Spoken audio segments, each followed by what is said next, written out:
into my skin. I want to talk.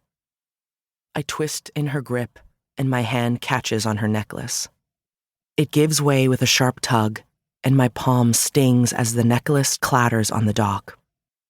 The cross glimmers on the boards at our feet, and Ada's expression turns ugly.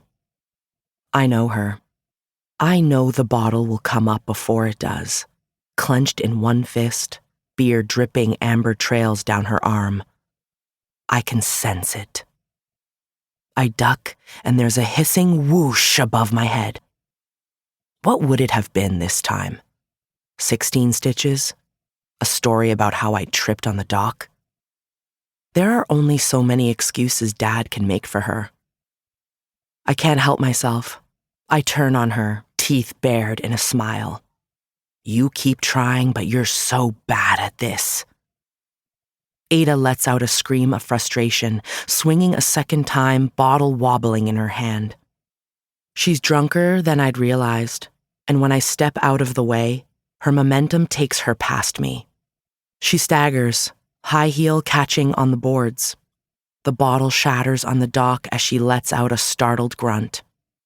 There's a nasty crack, her ankle or the shoe, and then she pitches forward, arms pinwheeling. What happens next is so fast it's difficult to see. Ada hits the edge of the dock with a terrible thud, boards shaking under my feet. I get a brief impression, a flash of white blonde hair and pale limbs, one red stiletto jutting in the air, and then she crashes through the surface of the water and disappears. She doesn't scream when she goes under. She doesn't thrash.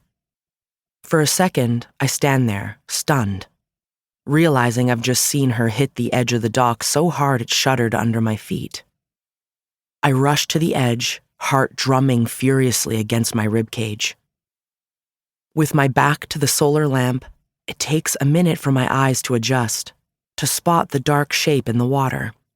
It looks like driftwood at first, a log floating below the surface. And then I see pale hair like bleached seaweed under the weak light. She's on her back, suspended in the glassy darkness. I blink, trying to clear my vision as the water around her goes even blacker. Leaning forward, the camera strap drags on the back of my neck, and the light behind me shifts. Blood. It's Ada's blood, billowing around her, turning the lake crimson. She struck her face on the dock as she went down. There are no tides in the lake, no currents to push her, but she drifts closer. Close enough that I can see the wound on her forehead, an ugly gash just below her hairline. Blood thunders in my ears as I tug the strap of my camera up and over my head, setting it gently on the dock. Then I stretch out, leaning so far that cold lake water soaks into my sleeves, the chill leaching into my bones. It makes my left arm ache, the scars throbbing. I don't move, willing her closer. I can't swim. Of course, I could call someone, but deep down I know it's too late. They won't get here in time. Even running back to the house won't save her. It's eerie, the way she stays close to the surface, eyes wide and staring as she bleeds into the lake. I'm half expecting one pale hand to shoot out and grab my throat. A siren pulling me under, drowning me. But she doesn't move. Looking at her, I can see only myself. A warped, bleeding reflection in the black water below. When she blinks, I blink. When her lips twitch, mine do too. I'm watching myself drown. I should move, but numbness spreads through me, weighs me down. Should I be panicking? And then Ada coughs, and the noise is terrible.